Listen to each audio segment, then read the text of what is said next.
it does help when you press the record button. That is always things go a little better. Yeah, definitely.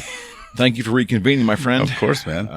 As we see it, is this show 4? 4, yeah, number 4. 2 weeks goes like this. I know. Gas prices have reduced to $4.81 a gallon, if you want to call that a reduction. But wow, yeah, it was about like $4.90 last week. I think was the average last week. So yeah, wow, it's come down. Yeah, well, that's fantastic, right? Yeah, save 10 cents. 10 cents is better than nothing.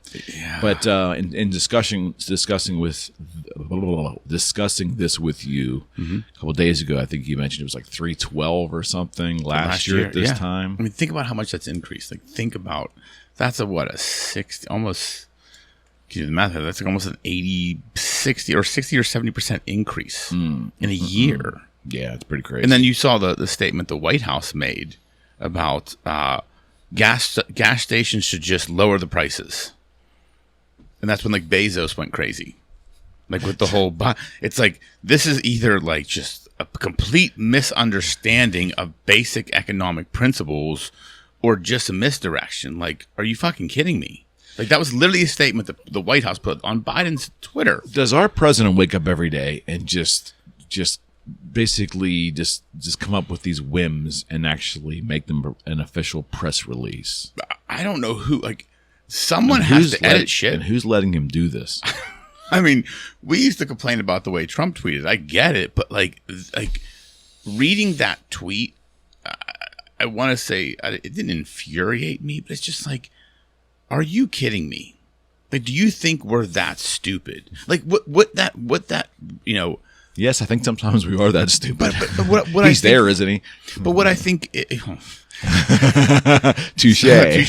But what I think, what frustrates me most is like they think the American people are that dumb that it's the gas stations gouging prices. Well, they need somebody to blame, right? And that's because they won't take accountability for it. And who's the most visible initial person to blame? Right. That you see is the individual gas stations that you get the gas from. Right. And this is why we don't solve problems in this country, because we're looking to point a finger instead of taking responsibility.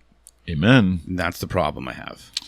Yeah, I wonder.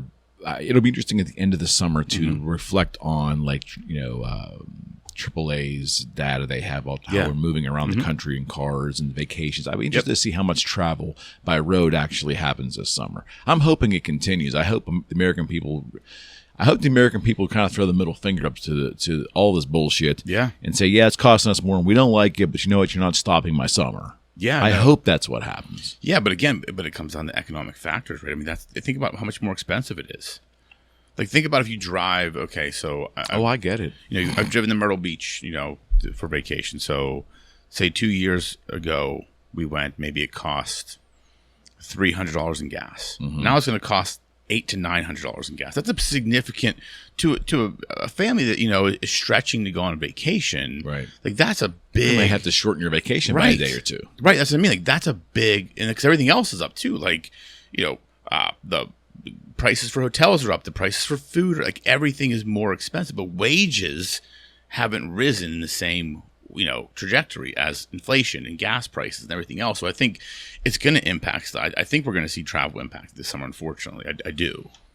For people that use their vehicles for a living, at the apex of that group would be our truckers, right? Especially our independent truckers that are out there. But then again, anyone that has a job that requires them to use their own vehicle at their own expense, you know, realtors, we're traveling for a living. It's a consideration. I'll tell you where I think about it now is I have listings all over Pittsburgh, the greater Pittsburgh area, and I have a couple down deep in Beaver County, close to the Ohio line. Yeah. So where in the past I would maybe need to run out there to do something quickly, something that I could just do on the way home from the radio station or whatever. Now I think about, well, I'm going to go all this way to place a sign writer on a, you know, right. It would actually be cheaper in some instances for me to mail the sign writer. Oh yeah, absolutely. To my client to have them put on the sign, then drive down and drive back. Now, if there's a purpose, if there's a need for me to be there, sure, for my client, I'll always do it. Of course. But remedial stuff, yeah.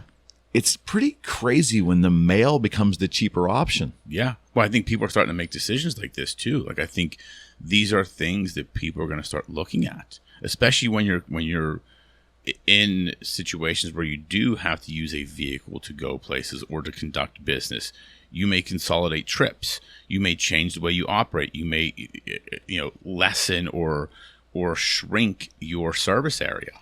Right. Or your prices are going to have to go up. Like, that's the other thing too. Like, you're going to see prices go up. Like, for just, for someone to service our computers in the office, it may be a 20% increase now just because I have to have a technician come out. And there's a cost of doing that. Everything. I mean, in my industry, the people that take our photographs for properties, they're escalating their pricing simply because of the travel they're doing. Yeah, that's exactly right. We see it if you pay attention. The other thing too, I believe that we might have mentioned it on one of our prior podcasts. We talked a little bit about shrinkflation, which is the hidden thing where you're going to start seeing consumer goods, especially in the food arena, be reduced to try to keep the price stable. Actually, consumers getting less product to maintain level pricing through this. Meaning like less volume of a product. Correct. Yeah. Correct. No, I mean, laundry detergent, paper towels, and then actual food, size of canned food, size of, it's just, you see that happening. Yeah, absolutely. Especially in stores where they package meat and cheeses, they're trying to, and I notice things because I'm a numbers person. Like, my mind thinks in numbers. So I'll notice, like, okay, like they're saying, oh, this, it used to be a pound of cheese was $8. Now it's this package of cheese. It's nuanced Semantics. words, but it's the truth. So you look at the package, it may be 11 ounces. So they're charging the same $8, but you're getting 5 ounces less. But the psychology of the marketing is, it's the same package of cheese, but it's not. And it's like, that's what stores are doing. And it's an interesting study in market economics. We're going to bounce around a little bit here. We're going to go right to the protest in front of the justices' homes. Okay. This is an ongoing thing. Yeah. I don't think either one of us disagree with the right to protest. No, it's not baked into our Constitution and an important part of our Constitution. Now, I personally am of the belief, and I'll state it again, that I just have no time for protesting because I just think that they're ineffective. Yeah. And I'm sure a historian can sit here and give me periods and moments in time where these protests were landmark. Okay. But in my lifetime and all the protests I've watched, local and national and international, outside of making a news blip, in terms of actual change, I've never seen it. The only change I've ever seen happen is been at the ballot box. So to me, the only form of protest that makes sense to me and is not a waste of time is that. Well, so I agree and I disagree. So I do agree with, not all protests work. I think what a protest can do is give visibility to an issue. Raise awareness. That's really what protesters do. What does that really mean tangibly, though? Well, so I look at it as if it raises awareness to an issue that impacts enough people, that will cause the change at the ballot box. If it matters enough, right? Okay. That's how I look at it. So protesting to me it's a fundamental right in the Constitution to peacefully protest, right? That's the first thing. That's where we're going. It's going to be peaceful. If there is an issue that needs awareness drawn to it, that's where an effective protest can help. And what I believe the byproduct of that is, the protest is the catalyst to change. It can be the catalyst to change. So if it brings awareness to an issue and the issue has enough impact or impacts enough people to cause them to make a change in the ballot box, that's how things happen. But the protest is the start, right? Because if no one's aware of the issue, you have to do something to bring awareness to it. And that's where I think an effective protest can be used. Okay. And now I think most people, unfortunately, protest for the sake of protesting. It becomes an event, That's a what it is. gathering Yes. event. To say I was part of this protest. Especially today with the social media culture. Right. Like, you don't know what the fuck you're protesting. Like, most people, if you ask people when they're protesting, like, what are you actually upset about? Like, what is the actual issue? And they don't know. Does this issue actually impact you? They don't know, but they're there protesting. Yeah. So, short aside, the reason I think I'm jaded is because I was a local politician in the early 90s. We made a decision to terminate a police chief, which is a big thing in Allegheny County. We terminated a local police chief. Of course. We had just cause. We did it. the next day, and I lived, believe it or not, I rented a small house behind a main house in Coriopolis. I was basically in an alley. Okay. When I woke up the next morning to go to work, there were 4 people with signs in an alley where really no one could see them protesting. They were very kind. They got out of my way so I can get to my car. They were, I took the kindness approach because I was kind of in like, wow. Right. So then I decided I want to go down to this donut place right down a couple of streets away, and I want to bring them back donuts to see what their reaction was. Okay. I didn't recognize any of the 4 people, so my guess was they probably were brought in from out of town for whatever group was protesting me, which is irrelevant to the conversation. Don't want to go there. I brought the donuts back in a box. Okay. They couldn't have been nicer. And they put the signs down and leaned them against the side of my rental, ate the donuts with me, and they all admitted to me they weren't from around here. And that's what they do. And they're paid, I think it was $5 an hour at the time. We're talking about 1992, and they're 93. And crazy. So that maybe it has skewed my opinion of protests over the years. And they were gone by the time I came home from work. Yeah. And they were protesting in an alley in a little mill town. And the point of that was what? To try and impact you? I mean, what are they going to do? It can't reverse the decision. The decision's done. The decision was made. Well, and that's the problem I have. I made the motion, but I took 5. The vote was 6-3. Okay. 6-2. Yeah. And the mayor didn't need to cast it. There was no tie. The body was 8 council people. The vote was 62. It wasn't even like it was a 5. But even still, they're protesting after the fact. Most definitely. Like, what was the point of that protest? Like, to just say that was a bad decision. Okay, but it didn't gather any. If the idea was to gather press, no one covered it. Like it was in an alley. They're in an alleyway. Like who the fuck's going to know to cover it? It was just very strange. But I think that's where I'm jaded about all that stuff. Okay, yeah, I get it. Okay, so the Supreme Court Marshal is the person who officially contacted Maryland. The legislature, I believe, and is asked the governor, right, or the governor's office. Yes. I'm sorry, the governor's office, and it's officially asked for help, not to apparently break up or remove the protesting, but to help in regards to the threatening nature of what the justices have received for them and their families' protection. Okay, that's where we are today. Yeah, I mean, and again, when we first looked at this, right, my initial instinct was to have an issue with it because we can't, that's a right in the Constitution to protest. However, when you read through the actual article itself and what's going on, it was to prevent the threat of violence. That's when things change. That's when it doesn't become a protest anymore. Now it's pure threats of violence, it's terroristic threats. I can see why they asked for that help. The FBI arrested a man who was coming to kill. At least the intent was derived from the man himself to kill Brett Kavanaugh and do harm to him and his family. Yes. The implements were with him. Yeah. He was arrested. Yes. Half or more than half of the news outlets in this country didn't report it. Right. Right. You know why? Right. What does that actually say? Where do you want to begin? This isn't about a political move. This isn't about a business move. This isn't about a verbal threat, although that's not good either. This is about the arrest by the Federal Bureau of Investigation on an attempt on the life of a Supreme Court justice. And we look at it in our fucked up world as just, oh, well, next. He was the Trump appointee. Next. Well, yeah, I understand why it's not getting attention, but taking a broader look at it, in our messed up world, we're just kind of looking, okay, what's next? That happened. What's next? Well, because again, we're in a space right now in time and in society in the world where but it is. It's like, that's how your brain, okay, what the fuck is next? You think that, it's not going to get any better until, like we talked about on Friday, it's not going to get any better until we have a fundamental tectonic shift in the consciousness of society. People need to start operating and thinking differently to change what is going on. Had that been Justice Kagan and not Justice Kavanaugh, it would have been all over the fucking news. Let's be honest. I would think. It would have been. I would think. It would have been. I would think, because one political thought One description of political thought tends to dominate mainstream news. Yes, So absolutely. yes, it's not a secret. It's just the most abhorrent thing imaginable.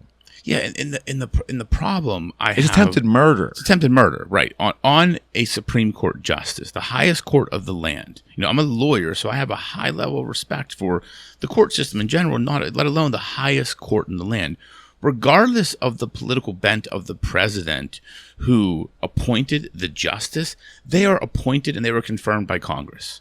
So that means they are qualified, and Congress said they are the right person. And Congress is not all Republicans or not all Democrats. It's a mixture of both.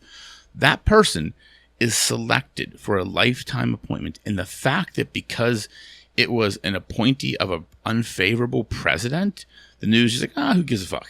Like, are you fucking kidding me? Like, that's the society we're in right now. Like, that should have been headline news. There's so much things.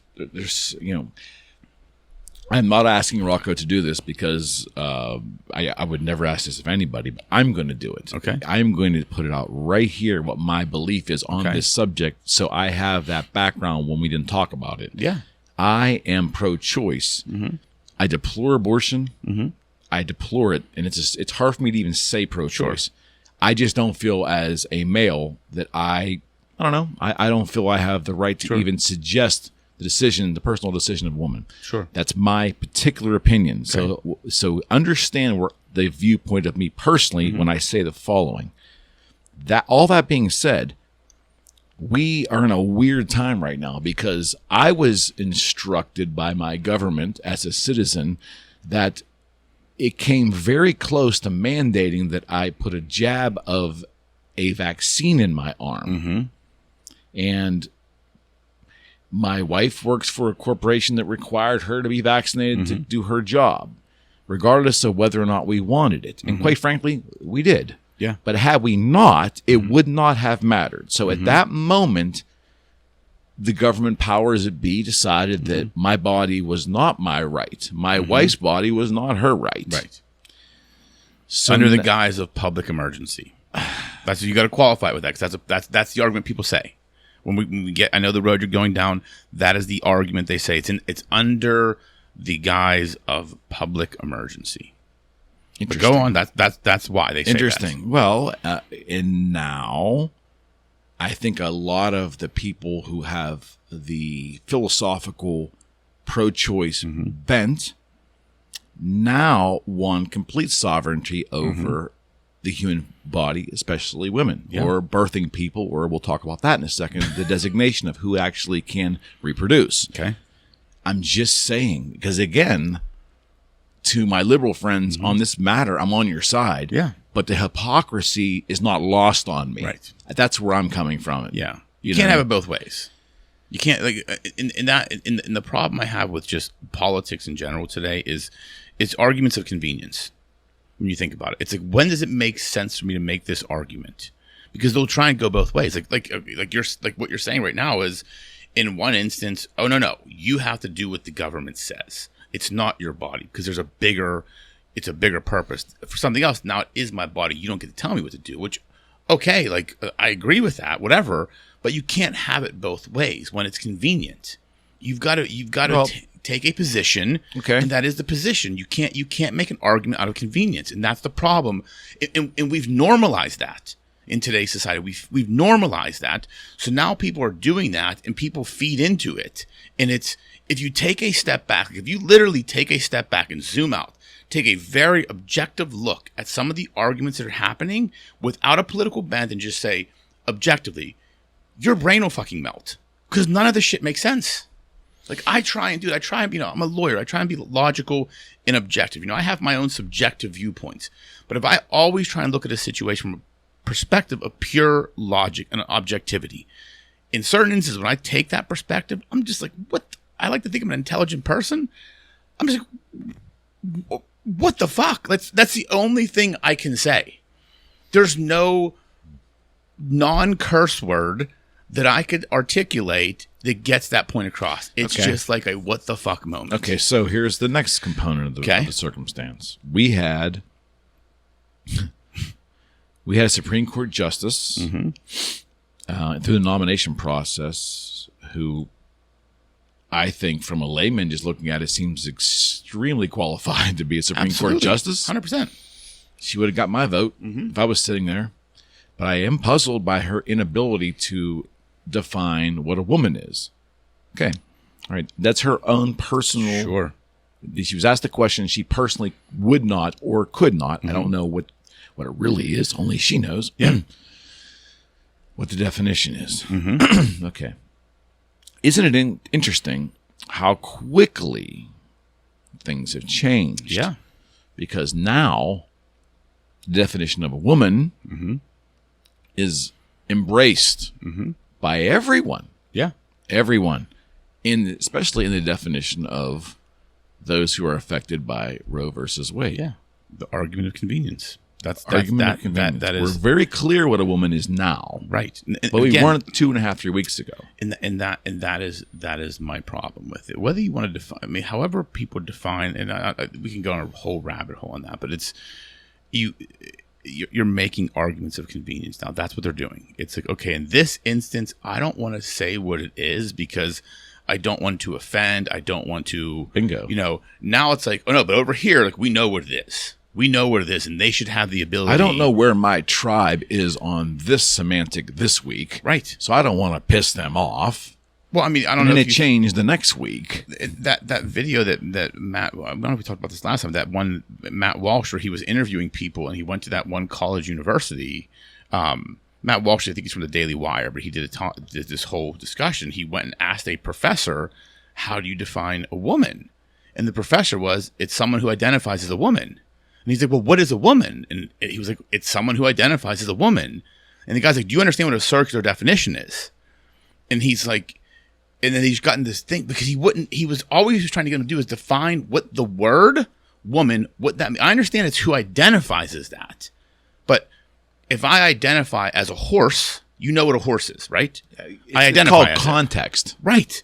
And it's just like, how did we get here? Everybody's afraid of, well, not everybody, but a portion of our society is afraid of offending somebody else, that we're parsing our words, right, and we're doing the illogical. If you're offended, it's your problem. Yeah, we're going to go there. I like going there. Yeah. Okay. So anyways, I just find it interesting that all of a sudden, now with Roe v. Wade, whatever's going on there, it's, I mean, in the end, abortion was not legalized in this country. It was just sent back to the states, and certain states can rule according to the way they. And I mean, I get it. I get that it will be limited throughout the country. I get it, and I'm not making a judgment either way. At this point. I know how I feel. What I'm saying is, we now have found the definition of a woman again. Yeah, it has come back into the vernacular. Yes, right? Exactly. It's exactly right. Wasn't vogue a couple weeks ago to define people in terms of sex or defining what the definition. I guess you can always take things back to the root cause and just extrapolate into nonsense. Like, if you want to argue the definition of something, then you just make another excuse, or you discuss something else until it becomes until the person is misdirection. There you go. That's why he's the attorney, right? But I think we just maneuver in a way that we're misdirecting all of our conversations in society, if we can, to avoid taking a stand. Well, and again, yes, it's that, and because it requires a deeper level of thinking to actually address the issues. But I know, brother, but does it really? The reason it's not really deep. It's just second level. Correct.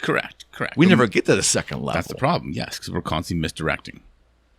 I would make the argument we were kids, and I've said this so many times on this podcast, that we did second and third level thinking remedially as young people all the time. But we've now, as adults in 2022, forgotten how to get to the second level. Yeah, we can barely get past the first. That's what I mean. Right. It's just insane. All right, moving along, and we're going to jump around here a little bit. Yeah. The city of Orlando. Now, what I'm about to say is not... Now, granted, I'm sure, I'm positive, actually, that the City of Orlando's official statement was probably penned by one or two people.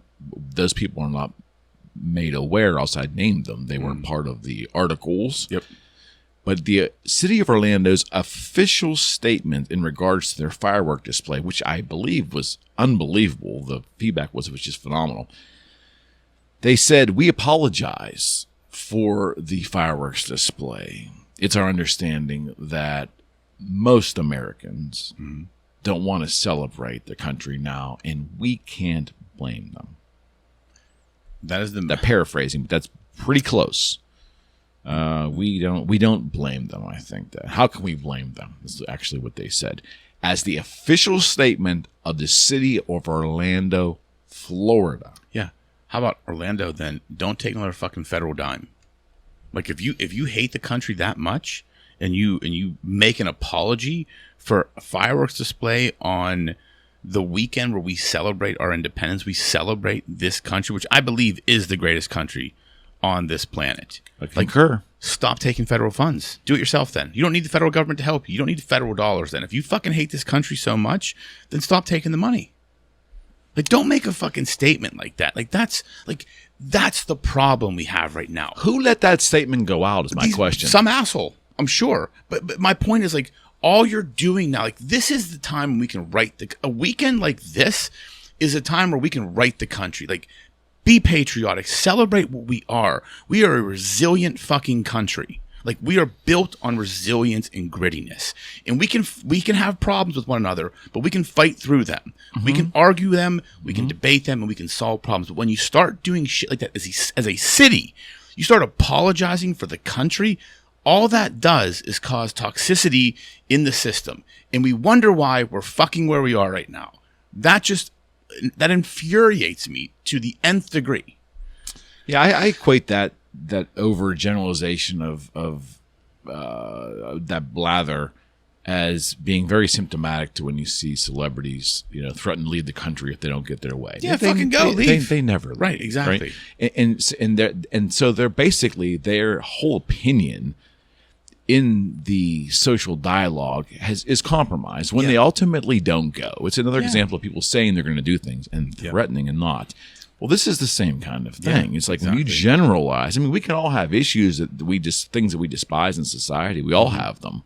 But when you generalize that the country is bad and it's embarrassing, then that you really should go because this place just isn't for you. Right. And guess what? There's no such thing as utopia. Oh, they'll find that out. I don't care about that. They can find that out on their own. But they're saying that here is not the right place. And I would make the argument that if you're, regardless of the political persuasion that's running the city of Orlando, if it's liberal or conservative or even moderate, hopefully that'd be great. Doubtful, but if they were, how you can permit that negativity on our country's birthday to be put out as the official statement of the city. And Orlando's not a small city. No, not at all. Okay. Fucking Disney World. That should be retracted. Yes. The person who wrote it or penned it, if they want to keep their job, should fess up. Fired. They should just be blatantly fired. Well, we don't do that anymore, do we, in this country? But think about, like, if you talk to any immigrant that has come to this country, like, and I've talked to people, I have clients, they're like, this is the greatest country. They love it here. The opportunities here are endless. I've been around the world. Like, I've been to India, Eastern Europe, Israel. Like, I as well. Beautiful places, not where I want to live. Like, we are living. Yes, every society has problems. There are issues that are always going to permeate a society. However, the country and the framework that we have built is the greatest on this planet. And we all need to get back to fucking embracing what it is instead of complaining what it isn't. Can't argue with that at all. Rant for the day. I can't argue with that at all. Patriotic today, man. You are. I should have worn an American flag. We're going to flag. keep the whole patriotic theme. Here we go. Cornell University has made a decision to remove the plaque with the Gettysburg Address on it and also the Lincoln bust from their library. And the decision by, I guess, the powers that be at the university was made because of one complaint of one person being aggrieved / offended. Yeah. So there you have a major and very prestigious university in this country taking the position of one person, and they're being upset about the having to see Lincoln's bust in the Gettysburg Address in a plaque form, and so the university has removed it in 2022. Andy Bernard would be so upset if you get the Office reference. I applaud you. That's ridiculous. Like, that is the fact. First of all, the fact that it's one person that complained that you're going to remove the Gettysburg Address and Lincoln's bust. The second question I have, what offends them? Because this is, again, the problem I see with a lot of this shit going on. People are offended, but they can't explain why, or to what degree, or to what sensibility has been offended. Because to me, the Gettysburg Address is part of our history. You know, the Civil War is part of our history. Lincoln, part of our history. Like, to remove that, why? Why does this one person's opinion or whatever they were offended by matter so much that it would make a university correct course or change course? Like, explain that to me. And the problem is, none of these universities or none of these corporations that pander to this extreme minority position, they never actually ask that second level question. Well, what sensibility has been offended and why? Because that's what I want to know. Like, what about the Gettysburg Address and what about Lincoln? Because let's understand, if you really understand history. Because again, Lincoln had slaves. That they equate. Okay, that's not the case. Like, let's unpack history a little bit. And these people, like, they don't. Most of these people that are offended just want to be offended by something, and they don't. And they just take sound bites or pieces of information, create their own narrative, say they're offended, and then someone's like, well, they're offended, we should probably do something about it. That's not how the fucking world works. It's an example of minority viewpoints. Yes, extreme minority viewpoints. Well, yes, and let's put this out there. The context of the words majority and minority are not applying to race. It's not applying to demographics in general. It's in philosophy. Philosophy, exactly right. Especially in this instance, it's personal philosophy, social philosophy, and political philosophy. Yes. When you have the extremes dictating to the majority, when you have, how'd you put it prior was great. It was minority viewpoints dictating and imposing their will on the majority viewpoint. Yes, exactly. Okay, which that breaks all color and gender lines at all. It's just talking about philosophy and viewpoint. Yes. Then you have an insane circumstance, which is in many instances in our society, that's what's happening now. Yeah. That's what those are the viewpoints that are winning. Those are the ones that are making the news. Those are the ones that are causing things to happen. Because like I always say, I believe most of us kind of want the same shit. Mm-hmm. Like, I really do. Like, just leave me alone. Let me live my life. You live your life. You know, I'll help. You help. Let me embrace and work within the fruits that are available in our capitalistic society. Correct. I think anyone that pays attention would love the opportunity to do that. Yeah, that's it. Unbridled opportunity, unhandcuffed, just go at it. Yep. Live my life with freedom. Yeah. I mean, that's how it should be, but we let these extreme minority viewpoints permeate the majority, and then the majority acts on those viewpoints, and that's the problem. Well, on the other side of the equation, you've got you've got a small swath of, quite frankly, idiots. Yeah, okay. That charge the Capitol on the extreme right. And these people would love to see their crazy viewpoints permeate throughout the country. Yeah. The other side of the equation, the liberal side of the equation, are trying to elevate the impact of this small amount of people and then brandish the entire conservative movement as these people. Right. So both sides are constantly at war with each other, trying to use the extremes of each party to whitewash the entire policy. Yep. I'm sorry if that's a bad word, but basically paint the entire party that way. That's exactly right. And that's what's happening right now. But again, we're giving these megaphones to the extremes on both parties and letting them set the narrative. It's fucking crazy. Yeah, it is. It's absolutely crazy. Pfizer's in the news. Just some numbers. Did you? Again, when we throw millions and billions, society's changed now. So $1 million when I was a kid was a big deal. Yeah. Like when the government reached $1 billion in a certain kind of spending back like in the 70s or 80s. That was a big thing. That's a big number. Now everything's exponential. Yeah. You hear hundreds of billions, doesn't even phase you anymore, right? So, but the Daily Beast is reporting that Pfizer made $40 billion in 2020. Yeah. But they made $81 billion in 2021 in the same year that a lot of their other vaccines had lost their patent and gone public. So that really needs those stats need to be baked into that 81, right? Absolutely. That shows you how much money was made with the mRNA vaccine. Yeah. And right now, as it sits today, they control just about 70% of the mRNA vaccine globally. They hold that much market share.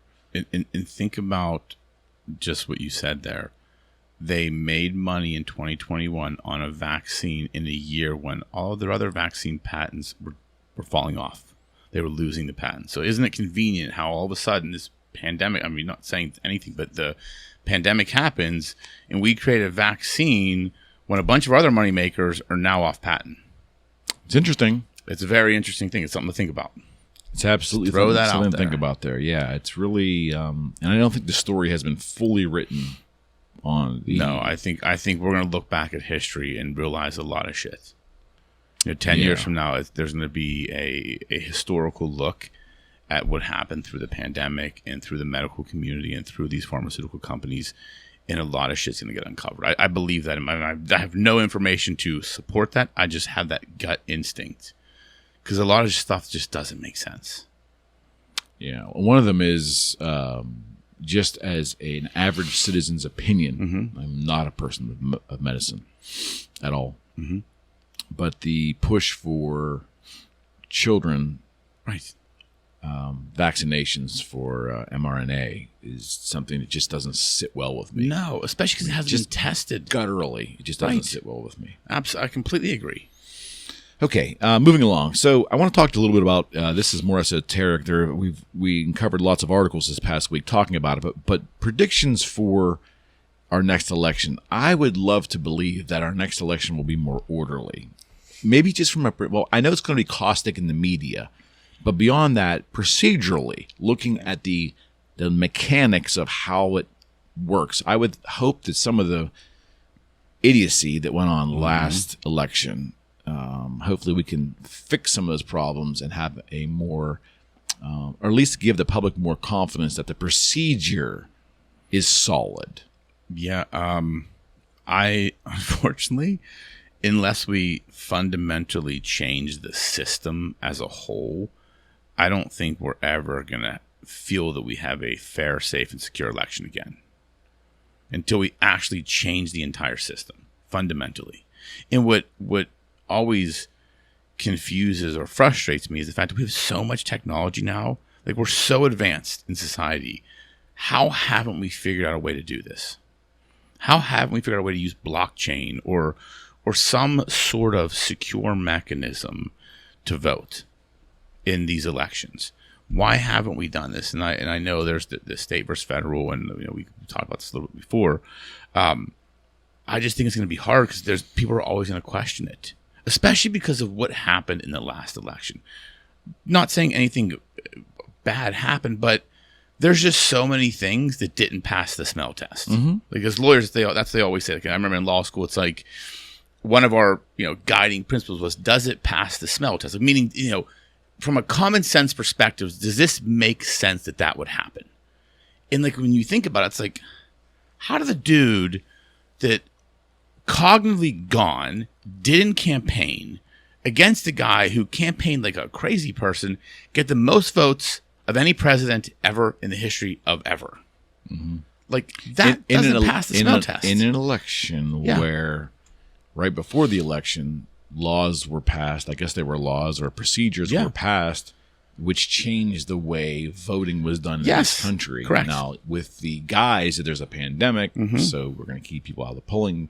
We're going to open up paper ballots and mail-in and all this bullshit. So, yes, all this technology we have, all these advancements in society, yet we vote like we're back in the 1700s. Yeah, you don't even need an ID to vote in some states. We're going to get there. So, first thing would be I'm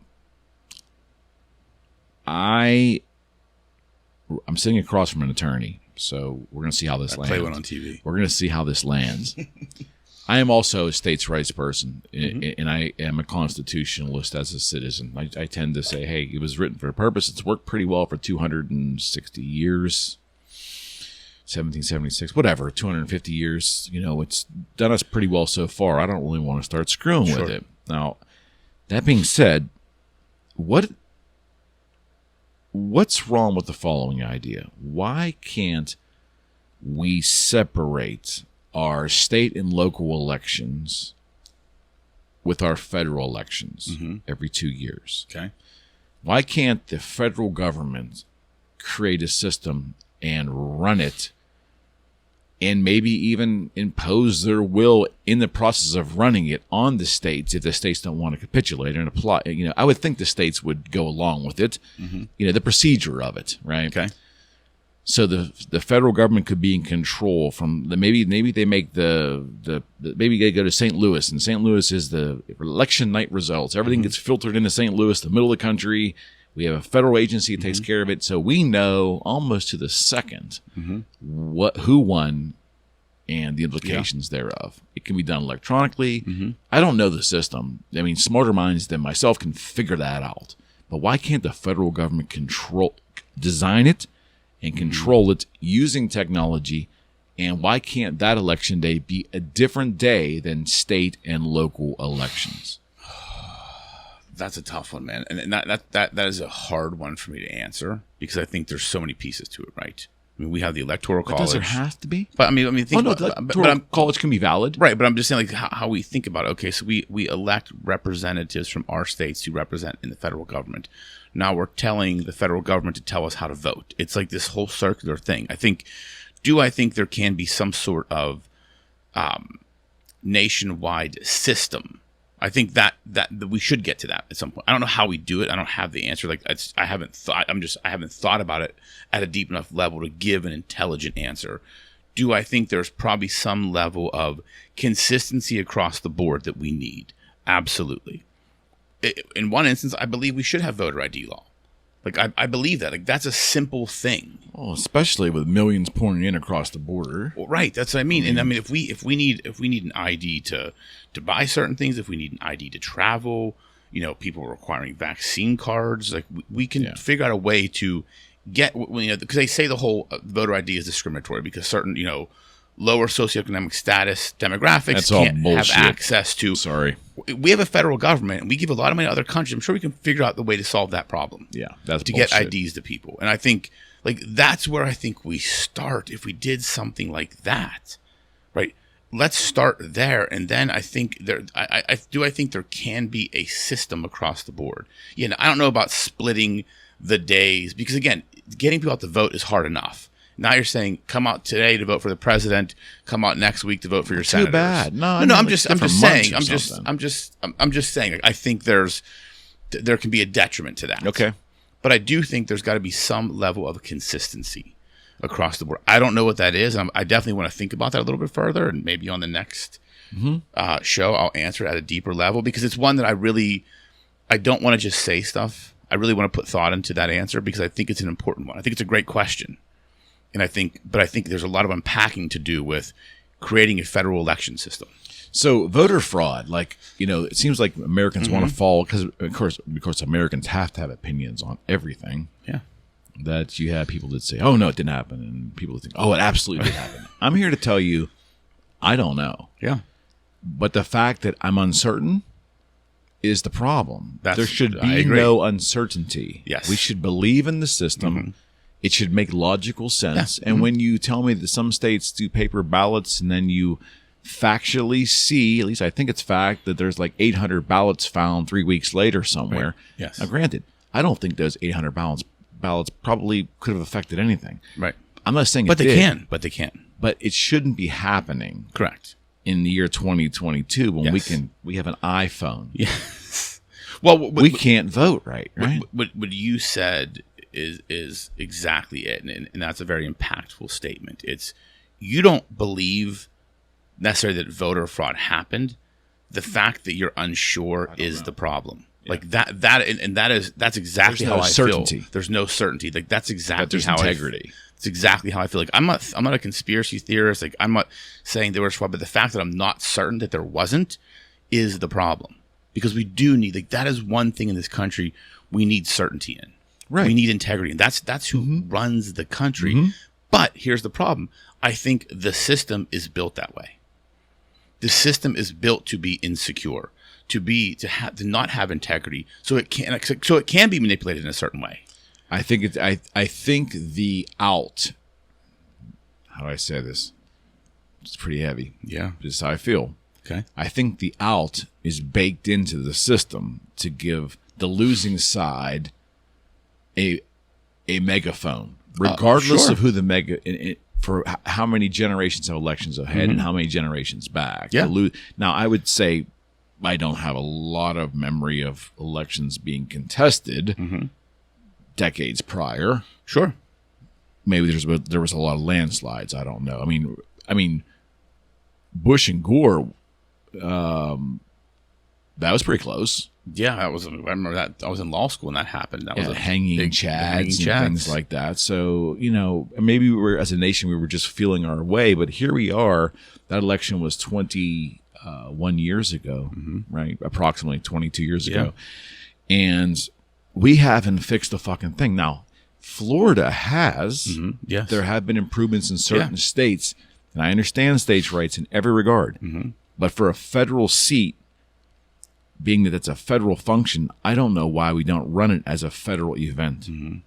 Yeah, I think that definitely, which is a Democrat's wet dream, right? Because they would love federal everything. So it might be the conservatives to push back on that. I don't know, but I'd be for. And Rocco and I have disagreed on other things too. When it came down to the way the country was maneuvering early in the pandemic, the first time we sat down during the pandemic, I said something that horrified you. I said, well, this is exposed weaknesses between federal government and state government and who should be taking care of things. Well, there was no uniformity. Yeah. And so my initial gut reaction was, well, the federal government should be taking charge of this as a nation. We should be protecting our citizens and doing all this. And you're like, oh, put the brakes on, cowboy. Yeah. There's state rights for a reason, and here's why. Yeah. So through conversations, I moderated my opinion, but my guttural reaction, of course, which is interesting because I felt there were forces at play that were feeding on the fear of that I expressed, that other Americans have, to succumb to the federal mandates. Oh yeah, I mean it was a mind fuck, is what it was. It was psychological warfare. They were trying to create a nanny state. I mean, that's really what was happening. Pretty much. That's what was happening. Pretty much, because there are fundamental things that are states' rights, and we have different states for a reason. Like the way you just take the pandemic. I mean, we can talk about that for a moment. Like the way New York handled it is completely different than the way South Dakota handled it. Different population, different demographics, different levels of COVID. I mean, so you couldn't put a national response into that to that degree of detail because every state is different. You have to govern the states how they need to be governed. Like there can be a federal response at a 30,000-foot view to help with certain things, but each state needs to mandate certain things and recognize their citizens and what their citizens want. And you create all this. It goes back to even like when crime investigation, you always saw in crime dramas, it was the feds coming in and the local town wanted to defend. It was a turf war. Yeah, right. It becomes a turf war. Yes, and exactly. it played out in front of us during the pandemic in regards to what citizens can and cannot do under the guise of public security. Yeah. Right. Interesting. So again, back to the point. We have election coming up here, a general election coming up in a couple months, and then 2 years from now we'll have the president's election. I know it's going to be caustic because of the participants that are going to be there. I get it, sure, in the nation's temperament, but procedurally, man, that's the thing I can't give us a pass on to be so antiquated in the way we do things. I mean, no, I agree, man. I think it's insane. I think you're asking the right question. I think it's a hard question to answer. I think it needs because you're now changing the entire system, and which I'm not saying we can't do it, but I mean, I think the same thing about the tax code. Like it's an archaic system. Why can't we fix the tax system, the tax code? Like there's so many different things. So the argument is like the conspiratorial argument to changing the tax code I always heard was, well, there's so many IRS employees and all of the and that whole industry of tax preparation industry employs a lot of people. But if you really took those employees and you figured out what their wages were, and you took that section of accounting practices in this country, and you kind of got a ballpark figure what that was, I can't imagine that taking that out of the system, even if you had to compensate those people for a period of time until they got back on their feet or reallocate the resources, whatever. The benefit of simplification and creating an index card for a lot of our population is to fill it out and be done with it. The long-term benefits of fixing that outweigh the cost associated with redistributing the resources of people. Wouldn't it? It's just some short-term hurt for those folks. I mean, there's a whole long-term benefit of the country. Yeah, I mean, accountants, tax lawyers, there's the whole thing. Because I mean, when you look at the tax code, I think it's 2 or 3 pages tell you what income is. The other 1,000 plus tell you what you can deduct from income. We just went through a pandemic. Guess what? I'm pretty sure if we simplified the tax code and some of those jobs became irrelevant, we would assimilate those folks and we would move on and we would be just fine. We would be fine. Yes, I agree. And we would benefit from a simplified tax code. A flat tax. I've said that for years. I believe there should be a flat tax, but that's a whole other topic. Yes. Didn't mean to do a right turn. It's good stuff. It's good stuff. Oh man, it just goes on and on. Did you see Elon Musk met the Pope? Did you see that? Yeah, why? Yeah, if you don't care, neither do I. It's moving right along. Did you see the feel good story of the Burger King employees? His name was I think it was Ken. With the GoFundMe page. Yeah, that was cool. It was. I mean, I think his daughter. The background. Let me give you the background. If I'm wrong, please correct me. No. I think it goes like this. I think that this gentleman. I want to say it was like 27 years, never missed a day of work, which is impressive for any. Yeah. That wouldn't be me. You should have seen me when I was younger. Yeah. Especially on, Monday mornings. Anyways, he didn't miss a day of work in 27 years, and I guess he got a very kind of like a lackluster response from Burger King. And, I'm not knocking the company. That's just their policy. Probably, right. Exactly. So his daughter, I think, set up a GoFundMe page asking for like $200. Yeah. And maybe you should take his father to dinner or whatever the purpose was, right? I think at last count it's over $300,000. That is amazing. I mean, leave it up to people really to treat other people great. And that's what we need, man. Right. Like, that's what I mean. Right. Like that story is symbolic of so much. Like we need more altruism in this country. We need more that's really what that was, right? It was people just honoring that gentleman's service without, a need for anything in return. It's like, wow, this guy spent 27 years, which is unheard of to work for one company for 27 years, let alone never miss a day of work. And his company didn't recognize that. Well, these are people that wanted to recognize that accomplishment. Complete strangers. That's what I love about this country. The shit like that actually happens. Why don't we talk more about that in this country? Why doesn't more stuff like that? And there's probably a lot of stuff like that does happen. Doesn't get the news press. It's not newsworthy. Yeah, 100%. Because it's not sensational. It's not negative. Yeah, because here's the thing. That's a feel-good story, and it's not to knock the story because it deserves to be in our conscious, for sure. But there's so many other stories just like it. Happening daily. Now, they might not involve $300,000, but it could involve something. I guess the thing is sad is we all know people that have made their priority in life to take care of others. Like when I look at our medical professionals, I think of nurses. Yes. I think of physicians. I think of just healthcare workers in general, those that work in rest homes. Those that work. Some of the hardest work, I think, is by those who take care of folks.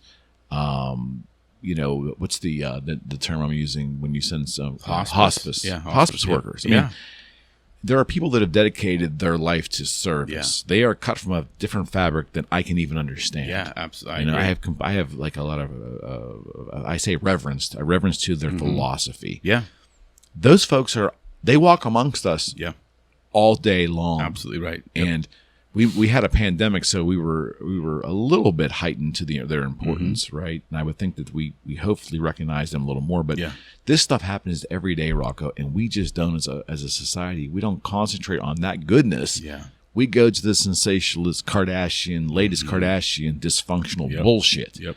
And we make that the center of our thoughts. Yes. I think, again, this is how I believe we can start righting the ship. Is we need to create a new conscience in this country. One of kindness, one of decency, one of altruism, and those are the stories that matter, right? When I hear something like that, like it hits me. It's like that's an amazing thing because people did it for the right reason, right? It's not like we were talking the other day. I think about like when people, they go on social media and they leave a big tip for a waitress, but then take a picture of it. It's like that's not for the waitress. That's for them. That's for them to feel good. It's not about doing something for someone else. It's how can I show people how good of a person I am? Because look. I've done stuff like that before. Do I ever put pictures? No. Like, why would I do that? It's no about, decent person. No, would. It's about serving. Like, if I get great service, absolutely. Right. Or like around the holidays, absolutely. That's just how you're wired. It's not about the recognition of the act. It's about the act in and of itself. In today's society, we've got too attuned to having recognition for what we do instead of being attuned to the act itself. And if we get back to just looking at the act of kindness, in the act of decency, and just doing that for the sake of the act itself, not so I can tell somebody I did it or someone could pat me on the back because I did it, just for the doing, that's how we start changing things in this country. I truly believe that, because you can see it when things like that happen in a company or in a culture or in a society. You see it shift things, but we're not doing it enough. And if we are, we're not talking about it enough. And that's the problem. Sorry, I'm getting deep. It's good. No, he says everything I want to say, just more eloquently. I don't know about that, but thank you. I'm a little rough. So it's letter after my name. I'm a little rough around the edges. The last thing I have for you today is, I saw a statistic that and he doesn't know about this. I saw a statistic that just blew me away. I have to. I had to read it 5 times because I just can't believe it's true, and I still am suspect. It was a statistic that was from. Oh, darn it! Well, I'll give you. I will validate where the number came from. But let me give you the statistic first. It said the average car payment in America, the average family car payment, is now reached the $700 a month threshold. Okay. It's inflation for you. So I've been associated with my family and myself over the last decade with car payments that I thought were just, we're idiots for doing this. Yeah, sure. Me being the biggest one. Yeah. But we do it. We survive. We're okay. Yeah.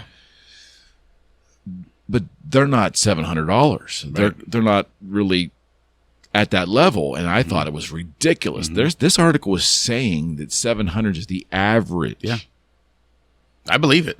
I just can't believe that. I mean, think about okay. So if you're fine, so take new cars or decently certified pre-owned. Like cars don't cost $20,000 anymore.